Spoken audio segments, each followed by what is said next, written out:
Hello, welcome to The Talk, where me and my co-host Jordan Gassner, we talk about everything sports related.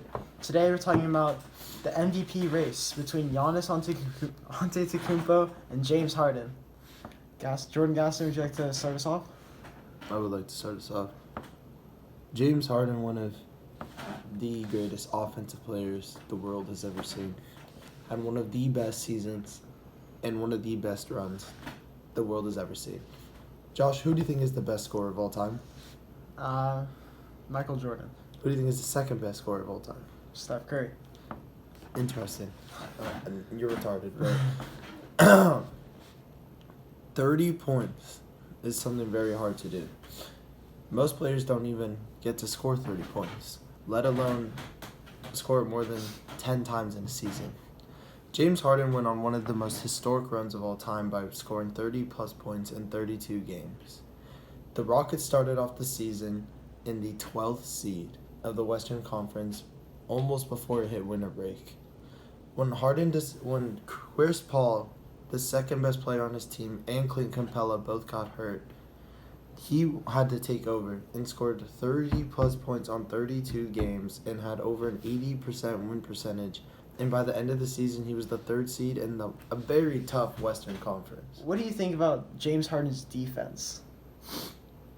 I have seen James Harden's defense suck at times, but the media scripts it as James Harden is a bad defensive player, yet James Harden was top 3 in steals this season, and he had the most deflections as a guard on the off ball.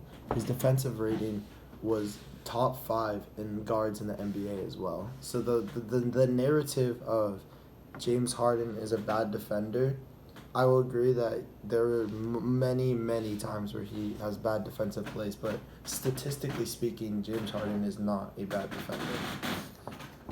I'd argue that James Harden is not a good defender, but not more at times, but majority of the time he slacks on defense and puts little to none effort because most of his effort is being put on offense. And however, basketball is a two-way sport. There's offense and defense, and I will not deny his greatness on the offensive end, but he is not good on the defensive end. He doesn't play good on-ball defense. His off-ball defense is not that good either. I just don't think he's a good defender. And he's a great offensive player, but you need to be a good two-way player to be considered for this MVP award. Like, Giannis Antetokounmpo, he's an amazing two-way player. He's able to score 27 points, 6 assists, and 13 rebounds are his averages this season. That is incredible. For a person that's only shooting 3 threes each game in an era of basketball where threes is the main way you score, he's somehow able to put 27 points up on the board consistently. And he's not doing that he's not playing basketball just on one side of the court. He's doing it on both sides, averaging 2 blocks and 2 steals each game. He's a defensive threat. Giannis was nominated as Defensive Player of the Year this year.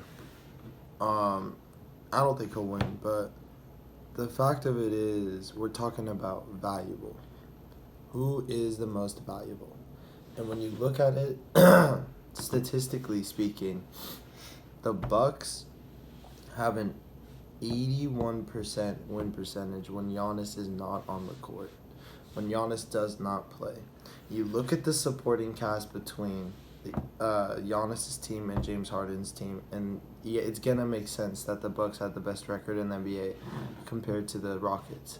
The Bucks won about 10 more games more than the Rockets, but throughout the year, Capella was hurt, Gordon was hurt, Chris Paul was hurt, which only left James Harden by himself.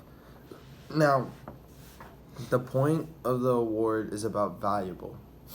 There's been multiple of occasions where a player's value isn't actually valued. Kobe, to win one MVP is an embarrassment. But when you look in perspectives of Harden, Giannis has Eric Bledsoe, Malcolm Brogdon, Chris Middleton, Nikola Mirotic, Brooke Lopez, a tremendous supporting cast, and James Harden throughout the year had all of his stars missing, so that the people he was playing with were like Eddie House, Gerald Green, PJ Tucker, Austin Rivers. Like between those two casts, the Bucks cast is much better. But the value of it is James Harden put up 36 a game. He put up the 8 rebounds. He put up the 8 assists. He got the top 3 in steals. You know, at the end of the day, the value of James Harden, in my opinion, means a lot more than not having Giannis. I'd argue that the MVP award, I mean, although it stands for most valuable player, it's not always voted that way, and I don't think it'll be voted on that way this year because Giannis has had a tremendous season, and we can't take that away from him. And same with Harden, but Giannis is simply the best player on the best basketball team. As you see, they're performing. They played well in the playoffs, slightly losing to the Raptors in, I think, 7. But he is a tremendous player, and they have the best record in the NBA. And I think it's unfair to go by the definition of the award of most valuable because he is very valuable to the Bucks. You can't say that he isn't valuable. And Harden is like one of the most valuable players to the Rockets, the most valuable player to the Rockets. But his surrounding cast are all role players, but they're good role players. They're people that can just hit the 3 consistently day in, day out, every day. They're just hitting 3s, and that's what's keeping them in the game. But 3s can't win you championships. That's the thing. And when you look at it, compared to what they have down there in Milwaukee with Brook Lopez, with a guy who had a season where he scored more 3s than Kobe ever has and had more blocks than Kevin Garnett has ever had. You look at Chris Middleton, an all-star, Eric Bledsoe, one of the best two-way guards in the NBA, who put up more than 20 a game. Malcolm Brogdon, one of the best defensive guards in the NBA, and one of the best role players for that team. And to have Nikola Mirotic, a guy who was putting up 20 down in New Orleans before getting traded over. You know, that's a lot more than just PJ Tucker, who averages 7 points a game and just gets a few rebounds. Austin Rivers, who scores, 6 points a game? Eric Gordon, who has 15 a game. And, yeah, Giannis is the best player on the best team, but that doesn't mean he is the best player in the NBA. Because if he was the best player in the NBA, I'd be watching him in the finals right now. I'd be seeing him in the finals. I wouldn't have seen him score less than 25 points and less than 15 rebounds in a series where he was being guarded by Kawhi Leonard. Well, I think it's unfair to say that because Kawhi Leonard, you mentioned earlier, he was one of your top 3 defensive players in the league when I asked you. Yeah, and you were what saying, comes to mind. Yeah, and you're saying Giannis is an unstoppable offensive threat. I think he is. So, I think it's very hard to stop. So tell me why he's such an unstoppable offensive threat, yet he can't shoot the ball. If you want to be the best scorer in the NBA, if you want to be the best player in the NBA, you got to know how to score from all sides of the court. Name some of the best scorers in the NBA of all time. Stephen Curry, Michael Jordan, Kobe Bryant, Kareem Abdul, all these people, LeBron, KD. What do all of them have in similar? They can drive and they can shoot. But I'm not saying he's one of the best scorers of all time. I'm saying he's unstoppable right now because teams, they know that Giannis, he's going to drive to the paint. That's what he does every time. But the fact that teams go into the game knowing that he's just going to drive the ball, but he's still averaging 27 points each game. Exactly. But teams know that where he's going, they know exactly. They're trying to defend him. They know they're just going to clog the paint. But they're still not stopping him. You're talking about a time era where the 3 ball is so dominant in the NBA. And so why are you trying to tell me that he is more unstoppable on the offensive side than James Harden when my mans can't even shoot the 3 ball? I never said he was more dominant. My mans can't shoot the 3 ball. He can't even shoot a mid-range. If you want to be the best player, you know how to do things from all sides. I wouldn't say that Giannis is more offensively dominant, or not dominant, but offensive threat than James Harden. I'd say James Harden's a better offensive player, But when you're looking at the MVP award, who is the best player in the NBA? That's what the MVP award is. It comes down to basketball is a two-way sport. You have to be able to play And offense you are and defense. And James Harden You're misreading is not a James, good two-way player. You're misreading James Harden's defensive ability. You need to look at statistics because at the end of the day, that's what it's all about. Top 3 in the NBA in the guards for defensive efficiency rating. Number 2 in deflections. Top 3 in steals. You know, this whole system of where he is a bad defensive player is misread because the media focuses on the bad.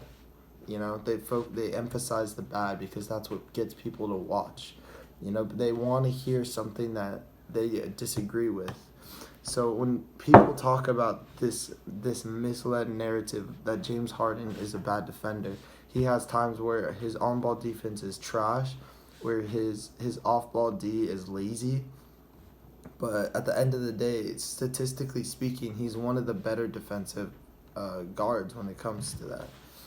I think it'd be fair to say that James Harden is the best offensive player in the league, but Giannis closely follows him, and definitely I would put Giannis definitely top 10, maybe top 6. I'd say top 6, definitely, as one best offensive player in the league. I wouldn't even put Giannis in the top 5.